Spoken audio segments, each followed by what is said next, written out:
kasinsin, magandang umaga sa inyong lahat. Welcome to our vlog. Good morning.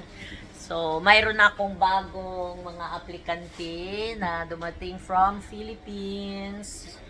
So, hi guys. Good morning.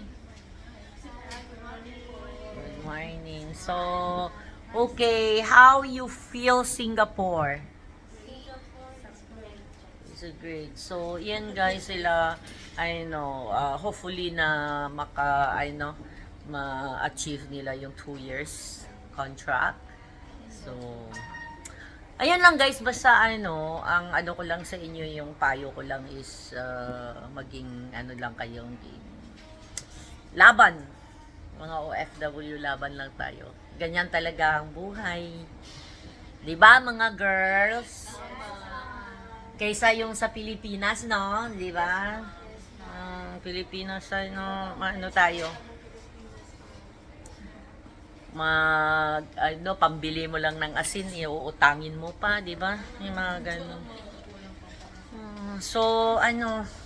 Basta ang payo ko lang sa inyo guys is magiging maging wais lang tayo sa lahat ng ating ginagawa sa pang-araw-araw na trabaho. Basta ang ko lang is yung, alam mo naman, yung mga employer, hindi lang naman sa Singapore, kundi sa ibang bansa rin, na ibang tulad ng mga, basta kahit saan ka naman, kasi ang employer, siyempre, ganun lang naman sila dahil ang nila is nagsusweldo sila di ba?